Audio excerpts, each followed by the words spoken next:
I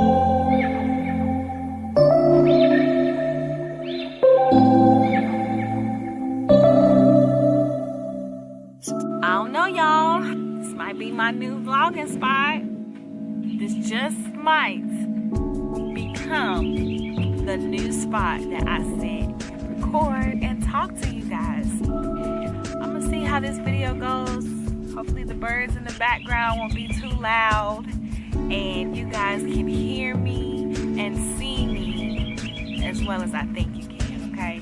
Welcome to my channel, everyone. Divine here. I'm so happy to be here with you all. I'm having a really good day today. Like, if you cannot tell, if it is not written all over my face, today is a great day for me. It's just a beautiful day. I'm learning more and more every day to perfect my morning routine or my morning ritual, as I call it, because that's what I want it to become. I want it to be something that I habitually do every morning when I wake up. I might do a video on morning rituals in the future. Drop a comment below if that is something that you would like. But today, I just want to talk about something that I haven't talked about in a while. Today, I just want to kind of talk to you guys about birth plans versus mental notes, okay? I'm an advocate for birth plans, and I really see the importance and the benefits of birth plans, and I highly recommend expectant mothers to create a birth plan, you know, especially if you are going to give birth in a hospital, because it's hard. It's very hard for us to maintain, control of our birth experience when we're giving birth in a hospital. You know, the physicians and the medical teams, they like to take over. Coming in the door with that birth plan document in your hand lets them know from the gate, you know, like, okay, this isn't going to be a patient that we can easily control or manipulate.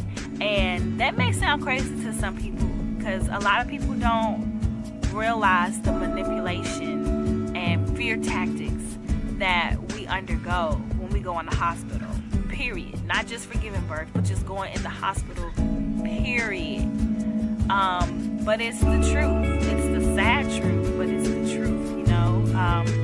Hospitals at the end of the day are a billion-dollar business, and they don't make money off of our health and wellness. They just don't. That's not the way they operate. So let me get back on track. Birth plans versus mental notes. I wanted to do this video because I recommend that when you I have a little bit of technical difficulties with my camera, but what I was about to say was that some women create their birth pages and it consists of 2 to 3 to 4 pages. There may even be women out there who create close to 10 pages long birth plans, and it's really not necessary. Not only is it not necessary, but you want to be wary if you're dealing with medical teams who are not really going to support you taking control of your birth experience. You understand what I'm saying? If you are dealing with that type of energy and a hospital birth is a must for you, then it's just easier on you, and it's going to create less a fight for you if you simplify your birth plan as much as possible.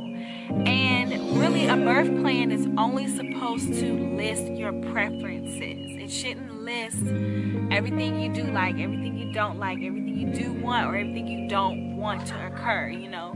Just keep it to your preferences. And if there's anything on there that, you know, needs to be stated that you do not want to happen, you know, clarify that too. For instance, if you desire to have a natural birth, you know, then state that. Let that be known at the beginning. I want a natural birth, so a lot of things are not going to be an option for me. Here is what I will use in replacement of things that hospital normally provides. You understand? That's why I feel like a birth plan should be a page long. Now that I got that out the way, birth plan versus mental note, okay? Are you going to remember every single thing? Absolutely not. How many times do we create mental notes and we feel like we got it? We're going to remember to do this later on today, and then later on today we realize we completely forgot about it. That's why it's always good to get in the habit of writing things down, and when it comes to your birth experience, it's good to write down your preferences so you don't forget any, especially when you are giving birth, because you're kind of preoccupied when you're giving birth and you're not really thinking straight. I'll give an example. When I gave birth to my last child, we don't have any pictures. We don't have any pictures. It was a new experience for everyone in the room. It was our first natural birth experience, and we were just in the moment. And I remember being asked, right after I pushed the baby out, if I wanted pictures. Of course I wanted pictures, but in the moment I said no, because I was in shock. I just pushed the baby out of my vagina naturally, honey, and it hurt, okay? So that was not the time to be asking me about pictures. Just take the pictures. That's what I wish they would have did. Just take the pictures, But I'm not mad. I'm not tripping or anything. But that's just a prime example. Something that, of course, I really wanted, I said no to in the heat of the moment because I was preoccupied. I was not, I wasn't able to really focus, is that the word? Or, really grasp what they were asking me, that, hey, it's now or never, pictures or no pictures at all. You know what I'm saying? So it's always good to write them down. Now, I also want to say that a written document for a birth plan is not necessary, always. Hear me out.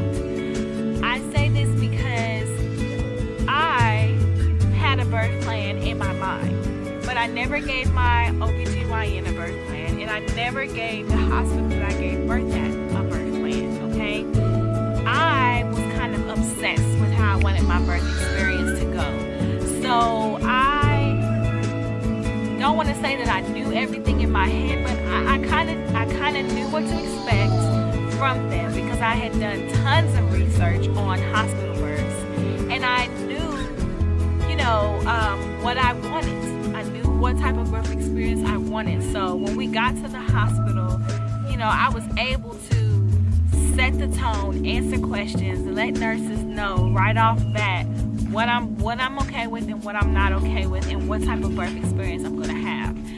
If you are able to do that, then do that. You go into the hospital and you have your birth plan, but it's not like you're going to be reading the birth plan off to them. That is a reference, that is something that technically you're supposed to establish with your physician and the medical teams beforehand.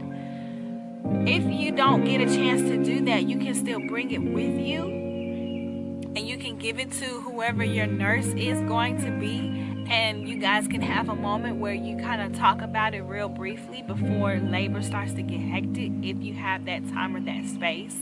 But ultimately, it's not a necessity if you are able to properly communicate what you want, what your preferences are for childbirth. If you're able to, communicate and establish control verbally of your birth experience, then by all means, put your birth plan on a document, but don't rely on it if it's up here. Everybody is not like that. Everybody is not like me, who was able to just go into the hospital and have birth without her birth plan. Maybe you have a partner who you can rely on for that. I did. So I was kind of forced in a situation where I had to be firm and be strong. And even so, there were still things that I did that were against my will. Because in the moments, I just didn't have the energy. You know, I didn't have the energy to discuss my preferences and why I want this or why I don't want that. You know, a prime example of that would be the fetal monitoring machine. I was hooked up to it for the majority of my labor. They did give me wireless ones, so I was still mobile, but that's not something that I wanted for my birth experience. So my take on birth plans, documents versus mental notes is document it, because you know, even if you are like I was able to go into the hospital and not have the documents, you don't want to put yourself in a situation where you have to make decisions and you don't have the energy to make decisions or to even think clearly or think straight. Childbirth is labor, honey. It's no joke. And your birth plan saves you not only time, but a lot of energy. So even though I did it the opposite way, I don't recommend it. That's pretty much all I wanted to talk to you guys about today, dealing with birth plans. I still highly recommend that you guys create birth plans. If you know nothing about birth plans or even where to start, I will go ahead and put the link in the description box for a video that I made briefly talking about birth plans.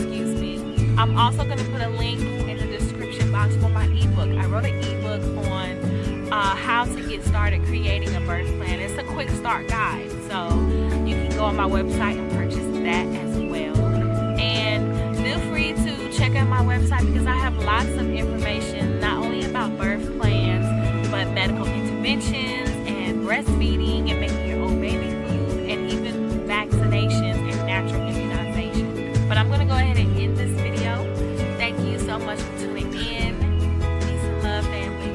Oh, don't forget to like, comment, and subscribe, okay, guys? Turn on my notifications